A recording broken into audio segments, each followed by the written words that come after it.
Oh, quão bom é pertencer ao Senhor, quão bom é dedicar-se sensivelmente a Ele, quão bendita porção é Deus, quão glorioso e amorável é Ele em si mesmo. Minha alma anelou por utilizar melhor meu tempo para Deus. Passei a maior parte do dia traduzindo orações para a língua dos índios.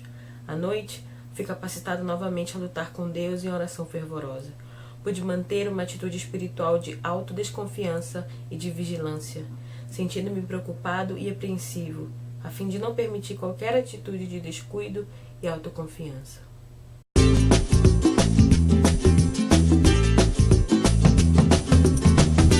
Olá, eu sou a Luma Carneiro, bem-vindo ao canal Extraordinário Leitor Ordinário. E mês passado, mês de setembro, eu disse que o mês de outubro ia ter uma surpresa e eu não estava mentindo, eu não me esqueci. E realmente a surpresa estava programada para o último dia do ano, já do mês de outubro, dia 31 de outubro. E eu também falei que não ia ser Halloween, porque eu não sei trabalhar esse tema de Halloween, terror, morte, mistério, não sei. Mas disse sim que ia ter algo aqui no dia 31 de outubro e vim aqui cumprir a promessa. A verdade então é que no dia 31 também se comemora a Reforma Protestante. Sim, aquele assunto que todo mundo estudou no colégio. O que é então a Reforma Protestante? Um monge Martinho Lutero, contrariado com algumas diretrizes da Igreja Católica, como por exemplo a vinda de indulgências, um certo tipo de perdão para as almas que estão no purgatório, ele não quer sair ou abandonar a Igreja Católica. Ele quer, como o próprio nome do movimento vai dizer, reformá-la. Então, no dia 31 de outubro de 1517, ele vai até a porta do castelo da igreja de Wittenberg, algo assim em alemão, eu não sei falar alemão, e prega lá então suas famosas 95 teses que abalam o mundo da época. Esse movimento se estende pela Europa. Por exemplo, na França e na Suíça foi liderado por João Calvino, na Escócia por John Knox. E falando em John Knox, tem uma resenha aqui de uma certa mini biografia dele, eu vou deixar o link aqui no cartão e no box de descrição para caso você queira ver. Então ele queria trazer algo mais voltado à escritura. Inclusive um dos princípios desse movimento é conhecido como 5 solas. Eu não vou lembrar exatamente a ordem das 5 solas, mas por exemplo, a gente vai ter sola escritura, que é somente a escritura, essas invencionices humanas têm que ficar de lado e ser esquecidas, por exemplo. A gente vai ter sola escritura, sola fide, que é somente pela fé a salvação. Sola gratia, somente a graça de Deus efetua a salvação. Solus Christus, somente Cristo, Cristo e Ele crucificado. Soli Deo Gloria, que é glória somente a Deus. Então, esses 5 princípios, ou esse princípio, que é os 5 solas, ele vai realmente liderar todo esse movimento. Ele foi apoiado, então, por governantes da época, por outros religiosos. Tem a usura também, ele é muito conhecido por dizer assim, você pode cobrar com juros, Mas a verdade assim, é que o movimento é muito conhecido por isso, mas é muito mais do que isso. Depois então desse grande boom, é claro que deu uma esfriada. Mas então vem um movimento que ainda de uma certa forma é muito atrelado com a reforma, que é o chamado puritanismo, que ele vai trazer outro termo pra gente, que é o princípio regulador do culto, por exemplo. O culto bíblico tem que ser o que a Bíblia vai orientar pra gente. Se não tá na Bíblia, não deve ser tão... como é que eu posso dizer? A igreja não deve chamar tanta atenção para isso, não deve existir mesmo nos cultos públicos. Mas o puritanismo também é mais uma coisa de você querer reformar toda uma vida, não apenas o culto, não apenas a igreja local, mas primeiro reformar também o governo da igreja, reformar as famílias, reformar uma sociedade, reformar a política, por que não? E é claro que eles só poderiam atingir isso através de jejum e oração, por exemplo. Na verdade, eles não, mas clamar diante de Deus. Então, o movimento puritano, ele é marcado por homens de Deus que fizeram muitos jejuns e orações. Toda vez que eu penso em homens puritanos, eu penso neles correndo pra mata pra orar, porque muitos corriam, assim, ficavam num campo aberto e oravam a Deus. Porque eles acreditavam, então, que essa transformação que eles tanto queriam e rogavam a Deus viria através da palavra, da pregação da palavra e do Espírito Santo, a ação do Espírito Santo. É claro que eles foram perseguidos também, porque eles se transformavam numa ameaça, Esse movimento, ele vai variar muito. Tem gente que vai dizer que terminou em 1600, tem gente que vai dizer que terminou um pouquinho mais tarde, em 1800 e alguma coisa. Acontece então, porque eu fiz toda essa introdução, Uma. Por que toda essa introdução? Porque todo dia 31 de outubro, se Deus permitir, vou vir aqui resenhar um livro um pouco mais antigo mesmo, né? Que tem mais a ver com essa época. Nada me impede de vir resenhar algum autor mais novo, mas a princípio eu quero trazer mais esses livros da Reforma ou do próprio movimento puritano. E eu vou começar então com A Vida de David Brainerd. Ele é lançado pela editora Fiel. Eu comprei esse livro acho que 2013, 2014 no máximo. Acho que não demorou muito depois do lançamento, porque, sério, que vontade que eu tive de comprar esse livro assim que eu soube da existência dele. Pra quem não sabe, então, David Brainerd, em resumo, muito resumido, ele foi responsável por pregar o evangelho a índios e ser bem sucedido nisso, né? O evangelho de forma transformadora mesmo, de alcançar a salvação dos índios, né? Aqui, não é bem um subtítulo, mas enfim, também aqui vai dizer assim: o livro que inspirou o movimento moderno de missões. Nós vamos começar a falar do livro já daqui a pouco. Na verdade, esse livro aqui é o diário dele, mas não apenas o diário em si, porque o David Brainerd não queria que esse diário viesse a público. Então, quando ele estava já muito à beira da morte, ele foi convencido do contrário por amigos, e então ele deixou o diário dele aos cuidados de um dos grandes amigos dele, já nessa reta final até mesmo da vida, do Jonathan Edwards aqui, que também é bem conhecido nosso aqui do meio reformado. Agora sim, vamos falar do livro. A primeira parte do livro é o David fazendo um resumo da vida dele, assim, até o momento da conversão, basicamente. São algumas folhas que ele vai dizer, por exemplo, que até os 7 anos ele não ligava pra nada, assim. A primeira convicção de pecado que ele teve, digna de ser anotada, de ser observada, foi ali por volta dos 7. Acho que nada mudou muito até os 13 mesmo. A partir dos 13 até os 20, 21, o que a gente vai ver é o David dizendo que ele observava os deveres cristãos, a oração, os jejuns, a religiosidade, ou uma vida santa, né, de deveres morais, mas que era uma vida vazia ao mesmo tempo, porque ele acreditava que por isso ele seria salvo, porque ele estava orando, porque ele estava jejuando, porque ele estava cumprindo seus deveres.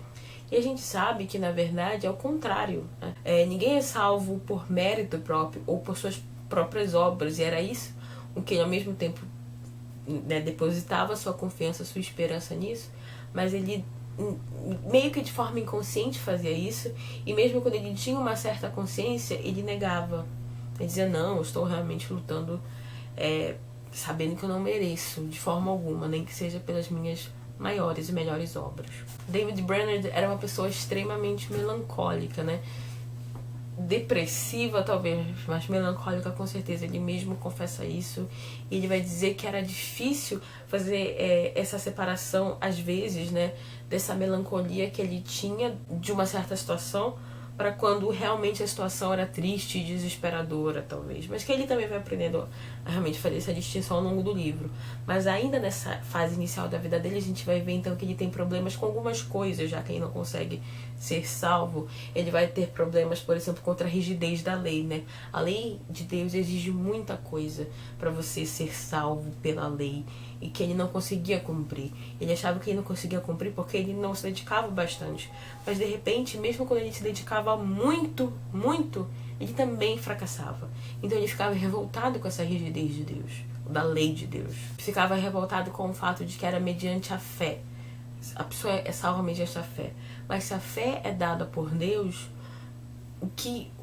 qual é o papel do homem a não ser o fato de que ele precisa ser salvo? Ele não colabora com a sua própria salvação. E isso fazia ele também ficar revoltado com outra coisa, que é a soberania de Deus. Se a salvação é 100% de Deus, como ele seria salvo se esforçando? Por que se esforçar? Então, algumas coisas faziam ele ficar muito revoltado nessa fase mais jovem. Tanto que de difícil, né, de que ele vinha tentando, ele percebeu então que, na verdade, isso era algo impossível de ser feito. Um homem salvar a si mesmo. Até que ali, então, por volta dos seus 21 anos, cada vez mais desesperado para ser salvo, ele, numa caminhada, ele vai dizer que ele teve uma nova compreensão de Deus, uma visão que ele vai dizer que não é uma visão externa da coisa. Ele não viu anjos de luz, ele não viu brilho, ele não viu uma luz diferente. e teve uma revelação dentro dele mesmo. Então daí as coisas começaram a mudar, né? Ele não exatamente vai entrar tão em detalhes, mas a gente vai perceber que ele, dessa melancolia extrema e contínua que ele teve, a gente vai percebendo que ele tem momentos de êxtase espiritual, e que a gente vai entrar nessa parte da emoção daqui a pouco na vida de David. Em setembro ainda de 1739 ele vai para a Universidade de Yale, mas a gente vai perceber que ele, na verdade ele diz pra gente, né, que ele tinha um certo orgulho desse lado estudioso dele, e por causa disso, Deus sabe os seus caminhos, né, talvez por causa disso, não sei, ele nem chega a concluir, porque em uma certa situação lá, algum professor fez uma oração, e que o próprio Jonathan Edwards, comentando essa parte, porque essa parte não foi escrita pelo David Bernard, ele meio que deu uma queimada nesses escritos, vai dizer que o que parece ter acontecido é que depois da oração desse professor, que o Jonathan Edwards vai chamar de patética, alguém vai chamar para ele, vai virar para ele e perguntar: o que você acha então do professor? E ele vai dizer: ele não tem mais graça do que essa cadeira. Eu não, isso num grupo de cristãos, né? Eu não sei se essa graça tem relação de graça de engraçado ou graça salvadora, entendeu? Mas acontece então que isso chega aos ouvidos ali, tem todo um comitê para decidir se vão expulsá-lo ou não, e expulsam. Daí ele parte então a viver com um pastor amigo e se aprofundar mesmo nos estudos teológicos, né? Até ter não é concessão que chama, até ter a licença então para começar a pregar realmente, sendo associado então a alguma companhia, né? Ele vai ter essa licença, então começa a pregar, e começa realmente, a gente vai percebendo o quanto isso não o eleva, ele não se sente mais por causa disso, muito pelo contrário, né? Ele vai se sentir cada vez mais indigno de toda essa situação, de, sabe, ele um ser fraco, sua saúde é sempre muito debilitada, um ser melancólico, a ele se dá a oportunidade de pregar a palavra de Deus, mas ao mesmo tempo ele quer fazer algo pelo reino de Deus, né? Por essa oportunidade que Deus deu para ele de sair, de ser um embaixador do reino mesmo. Dali então, há algum tempo, ele recebe um convite de uma certa companhia ali de missionários a falar com os índios de Kaunaumik, né, uma aldeia, uma região, e ali ele vai ter muitas dificuldades, sim, mas como a gente sabe, então, David Bernard é um puritano, então ele vai jejuar e orar muito para que Deus tenha misericórdia dele, para que ele alcance aquele povo ali, né? Mas ainda assim sem muito sucesso, assim, ele tem pouquíssima, ele está sempre registrando, a gente vai vendo mesmo que ele não consegue, né? Os índios são muito avessos ao cristianismo ali, né? Tem pouco despertamento entre eles, entre esses índios de Kaunaumik. Ele foi para lá por volta de 1743 e passou aproximadamente um ano lá. Dali, então, ele vai para o rio Delaware, que, assim, parece-me que vai aumentando realmente o despertar, né, desses índios, ele sempre dando glórias e graças a Deus por causa disso. E lá no rio Delaware, então, ele vai ter um pouco mais de recompensa do seu trabalho, né? Mais índios são despertados. Uma coisa muito comum entre sempre os índios que são despertados é que eles dizem: o que eu devo fazer para ser salvo? Acontece que a pregação do David, ela não era de ameaças, sabe? Você vai para o inferno, você vai perecer, você vai passar a eternidade sem Cristo, sem Deus ou qualquer coisa assim. Pelo contrário, né? Ele falava da imensa riqueza de Cristo, né? Da imensa glória, da sua imensa graça, justiça, santidade, da sua imensa bondade, da suficiência de Cristo para todo aquele que se achegar a Ele. Exatamente todo aquele que se achegar a Ele. Ele jamais lançará fora. E com isso, né, com toda essa oferta gratuita e tão grandiosa, os índios se sentiam, então, impactados mesmo, a entregar tudo por causa, né, desse Cristo. Mas ainda assim, ali o trabalho foi mediano, assim, em termos numéricos mesmo. O David já estava a ponto, assim, de desistir, porque o investimento era muito grande para ele estar ali, né? O seu investimento físico também, sua saúde cada vez mais se deteriorando, e a sua melancolia também sendo presente. Então ele já pensa em desistir, mas não porque ele não quer mais, mas é porque ele não está vendo o resultado de tanta gente que está envolvida nesse trabalho. Ele é a ponta da lança, mas tem muita gente envolvida. Ele fica sabendo de uma congregação de índios em Crosswick Sung. Nossa, se eu lembrei isso de primeira, porque realmente a memória tá boa, porque o nome é difícil. Na verdade, tendo deixado então esses índios do rio Delaware já próximos desse pastor amigo dele, esses índios mais que foram despertados para o evangelho, mais próximos do pastor, para que eles fossem ainda alimentados e recebessem instrução.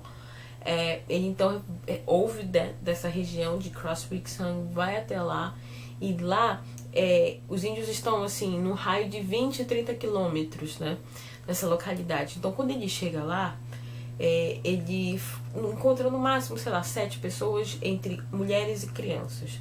Ele percebe que mesmo nesse pequeno grupo já tem uma receptividade ao evangelho maior do que tinha nas outras aldeias. Então ele diz que pretende pregar ou falar do evangelho de novo a essas pessoas, e elas dizem então que vão convidar as pessoas que moram mais longe. Já no dia seguinte tem cerca de 20 pessoas aproximadamente, e a receptividade ao evangelho continua. É engraçado não, sempre quero dizer que é engraçado, mas nunca é. É curioso como ele vai dizer a pergunta: o que devo fazer para ser salvo? Ele registra que é como se esses índios nem percebessem que tinham almas, porque eles viviam de uma forma muito selvagem, né, em muitas bebedeiras, né, eu acredito porque não orgias, inclusive. Eles estavam em riscos de perder as suas terras, de dívidas, né? Existiam muitas festas a deuses regadas a ritos, a rituais. Então ele vai percebendo o quanto eles eram alienados a todo o conceito mínimo, né, cristão, evangélico. E a gente vai vendo o quanto Deus desperta esses índios, né, essas pessoas. E é importante como a gente vai vendo então diversas pessoas de diversos modos de vida se voltando a Deus, né? A gente vai ter então esses índios que mal têm consciência, seja por causa da sua própria vida, seja por causa da bebedeira. A gente vai ter as mulheres, as crianças, e como eles são transformados, né? Como eles percebem que se Cristo quisesse mandá-los ao inferno ali naquele momento, eles não poderiam nem reclamar. Deus seria justo de fazer isso a eles, né? Muitas pessoas chegam ali e dizem: eu nunca fiz nada de bom a minha vida inteira, né? Alguns através de certas lutas, né, através de certas resistências que vão sendo quebradas, vão percebendo a gloriosa luz de Cristo. Realmente é uma coisa muito bonita, esse registro, o de quanto David continuou orando e jejuando. Isso é muito importante. Ele nunca, não há um trecho do diário dele, lembrando que ele não queria que esses diários viessem a público, como em nenhum momento ele chama atenção para si. Quanto eles se emocionavam mesmo, por que não? Chorar, se quebrantar, sabe? Ver que a sua vida está sendo perdida, né? E é importante isso, visto como a nossa igreja tem passado os dias, tem vivido esses últimos dias, que a emoção era uma coisa muito comum entre os índios, grandes manifestações de emoções. Mas o David não se levava por isso, não é porque a igreja inteira, né, a congregação ali chorou que tá tudo bem. Ele fazia questão de ver o que tinha por trás dessa grande emoção, dessa grande comoção. E geralmente as respostas é que, nossa, são um deleite, assim, de ver o quanto Deus está concedendo arrependimento a essas pessoas realmente, né? Porque elas viram o quão Cristo é valioso, o quão Cristo é bondoso demais. Não muito tempo depois, e lembrando que ele chegou a ficar com esses índios de Crosswick Sung por volta de 2 anos, ele começou então com o catecismo, né? Catecismo ali é uma coisa não tão, como é que eu posso dizer, chocante quanto uma pregação, mas mesmo assim os índios se emocionavam até com o catecismo que ele fazia. É uma coisa muito bonita, realmente. Outra coisa também, por exemplo, teve uma índia que não ligava muito para tudo que ele falava, mas que através de uma visão, quer dizer, ela começou a ser despertada, e através de uma visão parece que foi a pedra que faltava, sabe, para que a conversão dela realmente ocorresse. E o David fica muito cauteloso com isso, porque ele diz: eu preferia que ninguém nunca tivesse visão, porque pode ser um truque de Satanás, né? Pode ser uma armadilha para que ela teve visão, daqui a pouco o outro teve visão, daqui a pouco a aldeia inteira tá tendo visões, e vai ter visão de quê, sabe? Essas visões quase, você não consegue direito manejar bem visões, e isso é verdade. Mas através da visão que ela vai contando e da transformação de vida dela, acompanhada pela transformação de vida dela, e ele vai dizer que poucas vezes ele viu alguém tão arrependido e tão mudado, né? Então ele, ao longo, tipo, não foi nem de uma hora para outra, ele vai meio que validando essa visão, que é muito importante também, visto como uma das nossas igrejas cada vez mais voltadas para visões e manifestações sobrenaturais mesmo. Enquanto o David preferia que nem ocorresse, né? Ele me lembra muito o próprio Martinho, que vai dizer: eu fiz um pacto com Deus, né? Que ele não me mande sonhos, que ele não me mande visões, a sua palavra me basta. E o David Brainerd então vai pela mesma linha. Como eu falei, eles tinham muitas dívidas por causa das suas bebedeiras, eles não conseguiam ser produtivos, né? Com isso, o David Brainerd pede então à companhia uma certa quantia de dinheiro para que ele pudesse saldar então as dívidas ali daquela aldeia, e que ele também passa a orientá-los para que eles fossem realmente produtivos. Então eles começam mais a se espalhar, né, e fazer suas plantações, suas caças, para que eles pudessem, esses índios que viviam antes da chegada do David tão afastados, para que eles vivessem mais colados e mais próximos de receber então o aconselhamento, o pastoreio. Acontece que durante esses 2 anos que ele estava lá, ele também sai em algumas visitas. A própria, sei lá como é que eu posso dizer, sociedade, sei lá, normal da época, né? Ele vai a Nova York algumas vezes, mas ele também vai a outras aldeias, e a gente vai ver aldeias em termos assim de estado de consciência mesmo, as piores que ele visitou, né? Em que todos, absolutamente todos, eram avessos ao evangelho, não queriam ouvidos, ameaças e tudo. Mas mesmo assim ele ficava lá, e algumas vezes ele levou alguns índios dessa aldeia, né, onde ele mais foi bem sucedido, né, de Crosswickson. Ele levava para que eles fossem à frente e falassem com esses outros índios antes dele chegar. É importante dizer, por exemplo, como eu li no início, ele traduzia bastante orações, a Bíblia, para a língua dos índios, mas pouco ele mesmo sabia, né? Ele tinha um intérprete que no início de tudo isso não era convertido, mas de tanto ouvi-lo pregar e obviamente traduzir, tanto ele quanto a sua esposa foram salvos. E pra mim, uma das histórias mais emocionantes, que eu mais me lembro, na verdade essa é uma releitura, tô falando agora, mas essa é uma releitura, é uma história em que existia, que era a história de um bruxo ex-feiticeiro, ex-assassino. Eles tinham os nomes para isso, para esses homens que poderiam lançar grandes ameaças, grandes feitiços, matar, enfim, ter esses poderes mesmo sobrenaturais. Eu esqueci o nome, eu vou deixar o nome aqui na tela porque é difícil até de falar. É Pawawan, alguma coisa assim.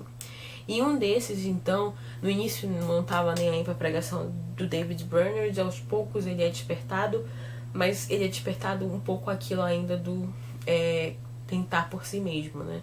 Tentar ser salvo por si mesmo. Não consegue, ele percebe assim que acabou, né? Vai ter uma parte muito emocionante, inclusive, que ele diz o seguinte, onde ele estava muito aflito com toda essa situação, desesperado mesmo, e o David vai dizer a respeito então desse período, né?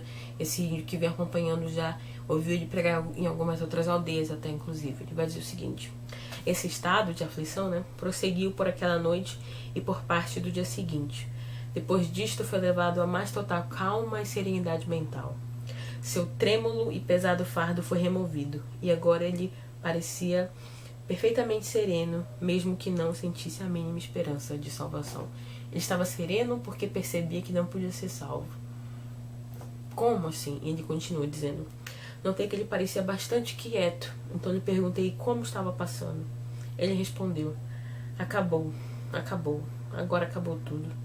Perguntei-lhe o que queria dizer e ele respondeu: não posso fazer nada mais para me salvar. Acabou tudo para sempre.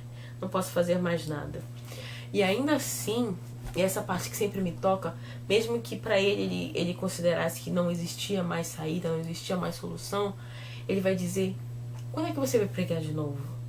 E o David vai dizer, por que você está interessado se você não pode mais ser salvo? É claro que ele está fazendo nisso um joguinho com o Indy, porque o próprio David sabe que Cristo poderia salvá-lo a hora que o próprio Cristo quisesse. Então ele vai dizer, mas por que você está tão interessado se não serve mais para você? E ele vai dizer o seguinte, é que mesmo que eu tenha de ir para o inferno, quero que outras pessoas venham a Cristo. E obviamente não demora muito tempo, esse próprio índio também é salvo. Que Deus maravilhoso. A gente vai vendo a alegria mesmo do David Brainerd, não somente em ter os benefícios, sabe? Quando ele se imagina no céu, ele se repreende muitas vezes por pensar no que ele vai ter ali, sua saúde perfeita, sem um estado de melancolia. Mas ele diz, não é isso. Ali é a glória máxima de Deus. É a glória máxima de Deus. Depois disso, então, ele começa a ficar mais doente, não ter forças. Ele então volta para eu esqueci agora o nome da cidade, onde ele vai passar ali. Basicamente, ele ainda fica em certas viagens, mas ali nos últimos 3 meses, mais ou menos, ele se estabiliza então na casa de Jonathan Edwards. E ali ainda mantém o registro meio que regulado diário, né? Ele chega a variar, né? Tem algumas variações. Mas assim, sempre fiel. Sempre fiel. Por exemplo, quando ele delirava, ele não delirava tipo delirando. Ele delirava falando, vem logo, Senhor, vem logo, vem me buscar. Quando o médico diz pra ele, isso antes, né? Alguns meses antes, que ele não vê recuperação pro estado dele, as pessoas ao redor não vão ver nenhuma alteração. Tá conformado, ele quer partir. E olha, gente, eu chorei. Nossa, como eu chorei. As 2 vezes que eu li, eu me acabei de chorar na parte da morte dele, que então obviamente é escrita pelo Jonathan Edwards. E até bati uma foto dessa passagem, coloquei no Instagram, que é uma passagem muito bonita, realmente. Eu tô até emocionada aqui, mas enfim. Eu vou ler. No fim da madrugada, seus olhos ficaram fixos e continuou deitado e imóvel até as 6 horas da manhã da sexta-feira, 9 de outubro de 1747, quando a sua alma, conforme podemos concluir, foi recebida por seu querido Senhor e Mestre, naquele estado de perfeição, de santidade e aprazimento de Deus, pelo que ele havia por tantas vezes anelado tão ardentemente, e foi acolhido pela gloriosa Assembleia do Mundo Superior, como alguém peculiarmente apto para juntar-se a ela em sua bem-aventurada atividade e aprazimento. Todos demonstraram muito respeito por suas memórias por ocasião de seus funerais, os quais tiveram lugar na segunda-feira seguinte, após o sermão pregado naquela ocasião solene. Estiveram presentes 8 dos pastores das circunvizinhanças e um grande número de pessoas. É um grande incentivo a todo cristão, na luta, na perseverança. É claro que a gente pode estar se comparando com Paulo. Paulo sofreu muito mais que a gente. David Brainerd sofreu mais que a gente. Mas Cristo sabe das nossas fraquezas. Está conosco, né, nos momentos de vale da sombra da morte. E que todos nós possamos realmente imitar aqueles que imitaram a Cristo. Entre eles se encontra David Brainerd.